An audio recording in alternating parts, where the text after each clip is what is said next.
যোগ রয়েছে।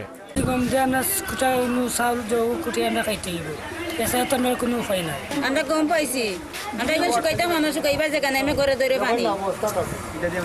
আমরা যে কি হয় আমরা চাল দিলে তো ভালো হইলেন, আমরা চাল রান্না সেটা খাইতাম না।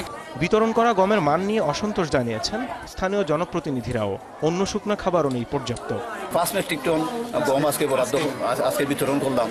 এটা তো আসলে মানুষকে তো আমরা নিম্নমানের এবং অনেক সময় আমরা পাবলিককে বলি ভাই আপনারা 3 জন আছেন, 3 ভাই 3 জনে এইটাই বাটিয়া খেয়ে ফেলো।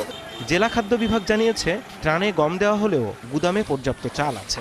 বিজিডি খাতে চাল বরাদ্দ দিয়ে এবং শ্রমবহুল প্রতিষ্ঠান বাগানেও চাল বরাদ্দ দিয়ে আমাদের মানে এই সময়ে অনেক জেলায় কিন্তু স্টকের পরিমাণ খুবই কম। সেই তুলনায় আমাদের মৌলভীবাজার জেলায় চালের মজুদ মানে মোটামুটি ভালো। বর্তমান মৌলভীবাজার জেলায় 1296 মেট্রিক টন চালের মজুদ রয়েছে। এদিকে জেলার সার্বিক বন্যা পরিস্থিতির এখনো কোনো উন্নতি হয়নি। কুশিয়ারার পানি কিছুটা কমলেও এখনো বিপদসীমার 15 সেন্টিমিটার উপরে। প্রায় 2 সপ্তাহ ধরে ডুবে আছে 5 উপজেলার 33টি ইউনিয়ন ও 2টি পৌরসভা। পানিবন্দী 3 লাখেরও বেশি মানুষ। বন্ধ রয়েছে 277টি শিক্ষা প্রতিষ্ঠান। Independent news desk. সিলেটেও অপরিবর্তিত রয়েছে বন্যা পরিস্থিতি। সদর বিশ্বনাথ ও ফেঞ্চুগঞ্জে সুরমা ও কুশিয়ারা নদীর পানি কিছুটা কমলেও এখনো বইছে বিপদসীমার উপর দিয়ে। কানাইঘাটে সুরমা নদীর পানি বেড়ে বিপদসীমার 58 সেন্টিমিটার উপর দিয়ে বইছে। চরম দুর্ভোগে দিন কাটাচ্ছে দুর্গত এলাকার মানুষ। জেলার 8 উপজেলায় প্রায় 3 লাখ মানুষ পানিবন্দী। বিভিন্ন এলাকায় বেড়েছে নদী ভাঙন। বন্যা দীর্ঘস্থায়ী হওয়ায় দেখা দিয়েছে পানিবাহিত রোগ। জেলার 10টি আশ্রয় কেন্দ্রে ঠাঁই নিয়েছে শতাধিক পরিবার। বন্ধ রয়েছে 206টি শিক্ষা প্রতিষ্ঠান।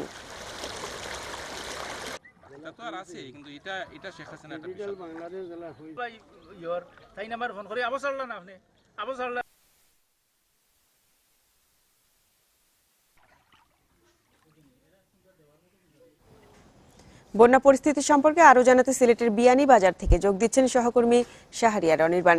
অনির্বাণ, সিলেটে বন্যা পরিস্থিতির সার্বিক পুরো বিষয়টা আমাদের একটু জানান। দেখুন, সিলেটে গত 2 মাস ধরে বলা যায় যে পানিবন্দী হয়ে আছে। তবে এর ভিতরে পাহাড়ি ঢল এবং পাশাপাশি গত মাস থেকে যখন শুরু হয়েছে আষাঢ়ের আগমনী বার্তা, তারপর থেকে কিন্তু নতুনভাবে বৃষ্টি আসার কারণে বলা যায় যে পুরো এই 7টি জেলায় উপজেলায় কিন্তু এখন পানিবন্দী হয়ে আছে। তবে আসার বিষয় হচ্ছে গত 2 দিন ধরে কিন্তু পানির গতিটা একটু কমেছে। আমরা আমাদের কাছে বন্যা পূর্বাভাস কেন্দ্র এবং পানি উন্নয়ন বোর্ডের যে তথ্য রয়েছে সে তথ্য অনুযায়ী আমরা বলতে পারি যে কুশিয়ারা এবং সুরমা এই 2টি নদীরই কিন্তু 5টি পয়েন্টের পানি কমেছে। কুশিয়ারার আমলশিদে কিন্তু 66.6 সেন্টিমিটার পানি এখন কমে গেছে। সেখানে এখন বর্তমানে গতকাল ছিল 76 সেন্টিমিটার, সেখান থেকে এখন প্রায় 10 সেন্টিমিটার পানি কমেছে। শাওলাতেও 65 সেন্টিমিটার পানি এখন বিপদসীমার উপর দিয়ে বইছে। কানাইঘাটেও 58 সেন্টিমিটার এবং পাশাপাশি সিলেট শহরে যেটি সুরমা নদী বয়ে বেড়াচ্ছে সেখানে 1 সেন্টিমিটার পানি বৃদ্ধি ঘটেছে। তো বন্যা পূর্বাভাস কেন্দ্রের এই তথ্য অনুযায়ী বলা যায় যে যদি ভারী কোনো বৃষ্টি আর আগামী কয়েকদিনের ভিতরে যদি না হয় তাহলে কিন্তু সিলেটের বন্যা পরিস্থিতি ধীরে ধীরে একটু উন্নতির দিকে যাবে। তবে বিপদসীমার উপর দিয়েই সবগুলো নদীর পানি এখনো প্রবাহিত আছে বলে এখনো বলা যাচ্ছে না যে বন্যা পরিস্থিতি উন্নতি হচ্ছে। তবে গতকালকে থেকে এখন পর্যন্ত ভারী কোনো বৃষ্টি হয়নি। আবহাওয়া অধিদপ্তরের যে ওয়েবসাইট, সেই ওয়েবসাইটে কিন্তু সিলেটের বন্যার বৃষ্টির যে পরিমাপ, সেই পরিমাপটি কিন্তু এখন পর্যন্ত শূন্যতে রয়েছে। তো সুরমা নদীর পানি বলা হচ্ছে যে এখনো বিপদসীমার উপরে আছে। এটা বাড়তে থাকলে কি আরো কোন কোন এলাকা প্লাবিত হতে পারে, কি বলছে আবহাওয়ার পূর্বাভাসে? দেখুন, বন্যা পূর্বাভাস কেন্দ্রের যে বিষয়টি আছে সেটি হচ্ছে গত তারা 5 পয়েন্টে কিন্তু তারা বেশ আপগ্রেড দিচ্ছে। তো সে অনুযায়ী আমরা বলতে পারি যে যদি বিপদসীমার উপরে এখন এক একটা নদীর এক একটা পয়েন্টে 5টি পয়েন্টে কিন্তু বিপদসীমার লেভেলটা এক এক রকম রয়েছে। তো যেখানে সর্বোচ্চ যে বিপদসীমা, সেই বিপদসীমার পানির লেভেলের তুলনায় কিন্তু এখনো প্রায় পানি অনেকখানি নিচে আছে। তো সেখান থেকে পানি ধীরে ধীরে কমছে। অর্থাৎ এখন ভারী বর্ষণ না ঘটলে কিন্তু নতুন এলাকা তলিয়ে যাওয়ার সম্ভাবনা খুবই কম। তবে আকাশ যেহেতু একেবারে পুরো পরিষ্কার এবং গতকালকে থেকেও ভারী কোনো বৃষ্টি হয়নি, এখনও কোনো বৃষ্টির দেখা নেই, ধীরে ধীরে কিন্তু এরকম আবহাওয়া যদি আরও দুদিন থাকে তাহলে যে পানির গতিটা রয়েছে, যে বেগে পানি ঢুকছে সেটি কিন্তু অনেকখানি নিয়ন্ত্রণ হবে এবং কমে আসবে।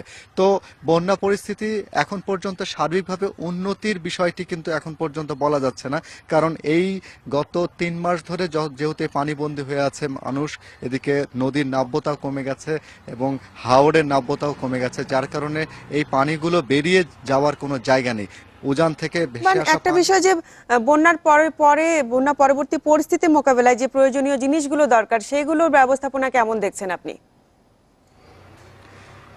এখন বন্যা পরবর্তীর কয়েকটি চ্যালেঞ্জ চলে আসে, যার মধ্যে এই পানি যখন সরে যাবে, পানি সরে যাওয়ার পরে মূলত পানিবাহিত রোগের যে প্রাদুর্ভাবটা সেটি ঘটবে। তো সেদিক থেকে জেলা সার্জনের পক্ষ থেকে কিন্তু তারা বিভিন্ন পয়েন্টে বিভিন্ন গ্রামে তারা বেশ কিছু চিকিৎসা সেবা দেওয়ার জন্য কয়েকটি টিম পাঠিয়েছেন। তো তারা পর্যবেক্ষণ করছেন এবং পানিবাহিত রোগ যেন কোনোভাবে প্রাদুর্ভাব না ঘটে সেই জন্য স্যালাইন এবং পাশাপাশি খাবার রোগ যেন প্রাদুর্ভাব না ঘটে সে ওষুধপত্র তারা সঙ্গে নিয়ে তারা ঘুরছেন এবং বিভিন্ন আশ্রয় কেন্দ্রে তারা সেটি বিতরণ করছেন।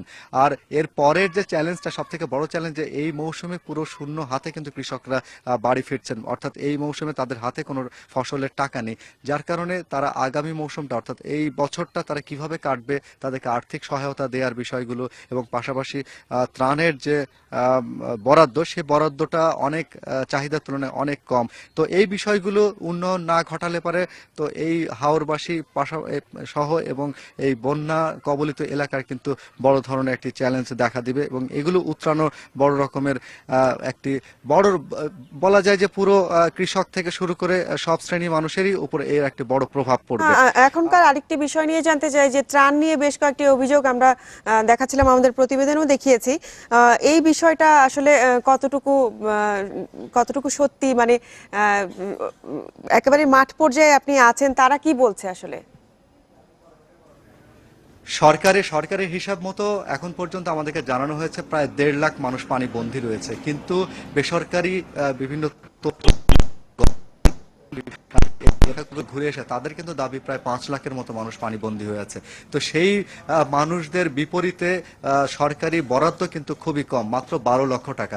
তো সেই হিসাব করে দেখা যাচ্ছে যে ক্ষতিগ্রস্তদের প্রতি পরিবার প্রতি মাত্র 8 টাকা 64 পয়সা বরাদ্দ দেওয়া টাকা আসলে কতখানি কাজে দিবে, কি প্রয়োজন, মানে কতখানি প্রয়োজন মেটাবে হিসাব করা যায়। আর প্রতি পরিবার প্রতি কিন্তু মাত্র 6 কেজি করে চাল বরাদ্দ পড়ছে। সিলেট থেকে বন্যা পরিস্থিতির খবর জানাচ্ছিলেন আমাদের সহকর্মী। চলে যাচ্ছি পরের খবরে। পরপর 2 মৌসুমে ফসল হারিয়ে দিশেহারা সিলেটের চাষিরা। অকাল বন্যায় বড়র ক্ষতির পর এবার ডুবছে আউশ ধানও। আমন ও শীতকালীন সবজির উৎপাদন বাড়ানোর উদ্যোগ নিয়েছে কৃষি বিভাগ। কৃষকদের পাশে থাকতে ছুটি বাতিল করা হয়েছে কর্মকর্তাদের। জেলায় এবার 83,085 হেক্টর জমিতে চাষ হয়েছিল বোরো। মার্চ এপ্রিলের বন্যায় ডুবে যায় 63,620 হেক্টর জমির ফসল। 39,437 জন কৃষকের আর্থিক ক্ষতি 150,16,32,000 টাকা। বোরোর ক্ষতি পুষিয়ে নিতে বাড়ানো হয় আউশ চাষ। রোপণ করা হয় 64,825 হেক্টর জমিতে। তবে আবারও বন্যার কবলে পড়েছে 4,330 হেক্টর জমির ফসল। এবার ক্ষতির মুখে 22,000 কৃষক। পরপর 2 মৌসুমের ফসল হারিয়ে দিশেহারা চাষি। বন্যা একদম পুরা ক্ষতি করেছে, আর কোন ধরনের আর দিও নাই। ওই এখন তো নষ্ট করিয়া বইতেছে। 2টা ক্ষেত খাইলো, বড়ুয়া ক্ষেত খাইলো, এখনকার ক্ষেত আগামীতে যে ক্ষেত লাগাই থইব এইটাও কোনো আশা নাই। সব টাকা খাইয়া গেছে, কিন্তু বাড়িঘরের বন্যা খুব ক্ষতিগ্রস্ত করছে। আমরা সরকারে উনিয়ার বউতা দিছে, হইলে আমরা ওদের কোনটা হয়েছি না। এসব জমিতে বন্যা সহনীয় ধান লাগাতে উৎসাহ দিচ্ছে কৃষি বিভাগ। পাশাপাশি নেওয়া হচ্ছে সবজি উৎপাদন বাড়ানোর পরিকল্পনা, যাতে 1 শতাংশ জমিও কৃষকের খালি না থাকে, বিভিন্ন ফসল দিয়ে ভরপুর করে যেন তাদের ক্ষতিটা পোষায় নেওয়া যায়, সেটাও আমাদের কর্ম পরিকল্পনা রাখছি। অধিকন্তু সরকার ইতিবাচক কৃষকদের প্রতি এই বিষয়ে। বন্যা কবলিত এলাকার কৃষকদের পাশে থাকতে কর্মকর্তা কর্মচারীদের ছুটি বাতিল করেছে কৃষি বিভাগ। Independent news desk. আমি নিরাপদ সড়কের জন্য আন্দোলন করি, আর নিরাপদ স্থাপনার বিপ্লব ঘটায় ভিএসএল। আজ দেশে উৎপাদিত আন্তর্জাতিক মানের ভিএসএল অ্যাঙ্গেল চ্যানেল দিয়ে তৈরি জাহাজ বিদেশে রপ্তানি হচ্ছে। নিজস্ব মিলে তৈরি বিলেট থেকে স্টিল উৎপাদনের মূল উপাদান সঠিক মাত্রায় প্রয়োগে ল্যাব টেস্টের মাধ্যমে শতভাগ গ্রেড নির্ণয় করা হয়। অত্যাধুনিক প্রযুক্তিতে রিহিটিং ফার্নিশ ছাড়াই মানসম্মত ভিএসএল অ্যাঙ্গেল চ্যানেল উৎপাদিত হয়। ভিএসএল অ্যাঙ্গেল চ্যানেলের দুর্যোগ সহন ক্ষমতা তুলনামূলকভাবে 50 ভাগ বেশি। Bikrampur steel limited.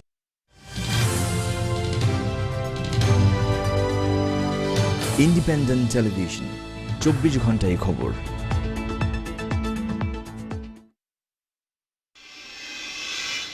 বন্যায় কক্সবাজারের 4 উপজেলায় শতাধিক গ্রাম প্লাবিত হয়েছে। উখিয়ার পাহাড় ধসে মারা গেছে এক শিশু। ঘুমধুমেও পাহাড় ধসে এক নারীর মৃত্যু হয়েছে। উখিয়া থানার ভারপ্রাপ্ত কর্মকর্তা আবুল খায়ের জানান, ফালংখালী এলাকায় বুধবার রাত 8টার দিকে পাহাড় ধসের ঘটনা ঘটে। আরও ধসের আশঙ্কায় বাসিন্দাদের সরিয়ে নেওয়া হচ্ছে। জেলা প্রশাসনের উদ্যোগে গত 3 দিনে ভেঙে ফেলা হয়েছে প্রায় 200 ঘরবাড়ি। কক্সবাজার জেলা প্রশাসক মোহাম্মদ আলী হোসেন জানান, পাহাড়ি এলাকা থেকে সরিয়ে দেয়া লোকজনের জন্য 5টি আশ্রয় কেন্দ্র খোলা হয়েছে। এদিকে গতকাল পাহাড় ধসে বন্ধ হয়ে যাওয়া মেরিন ড্রাইভ সড়কে যান চলাচল স্বাভাবিক হয়েছে।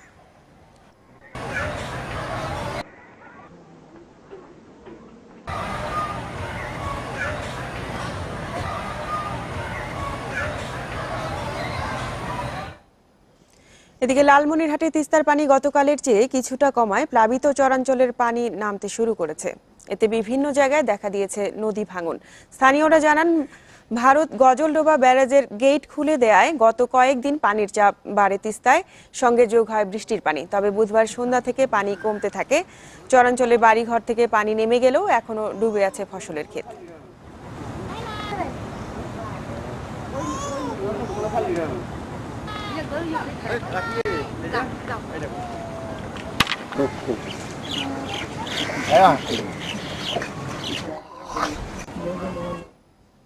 দেখছেন ইন্ডিপেন্ডেন্ট সংবাদ। একটা বিরতি নিচ্ছি, আমাদের সঙ্গেই থাকুন।